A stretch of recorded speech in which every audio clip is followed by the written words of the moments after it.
19واں ادب ہے، یہ آداب دوستی سے متعلق ہیں۔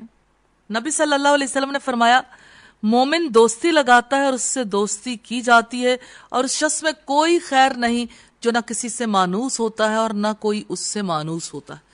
یہ روایت مسند احمد کی ہے۔ اللہ کی خاطر دوستی ایمان کو مکمل کرنے والا فعل ہے، لیکن دوستی کا معیار ہوتا ہے۔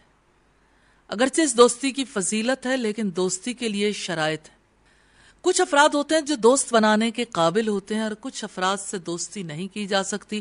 پھر دوستی کے کچھ آداب ہوتے ہیں۔ تو ہم دوستی کے آداب کے حوالے سے پہلی بات کا جائزہ لیں گے کہ مومن کے لیے دوستی کا معیار کیا ہے۔ پہلی بات یہ کہ سچے ایمان کی علامت ہے کہ ایمان والا اس سے دوستی رکھتا ہے جو اللہ کو پسند ہو، اور اس سے دشمنی اور بغض رکھتا ہے جو اللہ تعالیٰ کو ناپسند ہو۔ رسول اللہ نے فرمایا جس نے اللہ کے لیے محبت کی اور اللہ کے لیے دشمنی رکھی، اللہ کے لیے دیا اور اللہ تعالیٰ کے لیے روک لیا، اس نے اپنے ایمان کو مکمل کر لیا۔ ابو داؤد کی روایت ہے 4681 نمبر پہ۔ دوسرا ادب ہے، ایک صالح بزرگ نے اپنے بیٹے کو وصیت کرتے ہوئے کہا تھا، بیٹا تمہیں کسی کی دوستی کی ضرورت پیش آئے تو اس سے دوستی اختیار کرو کہ جب تم اس کی خدمت کرو تو وہ تمہارا محافظ ہو، اس کے ساتھ رہنا تمہارے لیے زینت ہو، کوئی مشکل پیش آئے تو وہ تمہارا بوجھ ہلکا کر دے، تم نیکی کی طرف ہاتھ بڑھاؤ تو وہ بھی بڑھائے، تمہاری اچھائی دیکھے تو اسے قابل اعتنا سمجھے، برائی دیکھے تو اسے روکے، کوئی مصیبت نازل ہو جائے تو ہمدردی کرے، جب تم کہو تو تمہاری تصدیق کرے، کسی کام کا ارادہ کرو تو تمہیں اپنا امیر سمجھے، اور اگر کسی بات میں جھگڑا ہو جائے تو وہ تمہیں اپنا سمجھے۔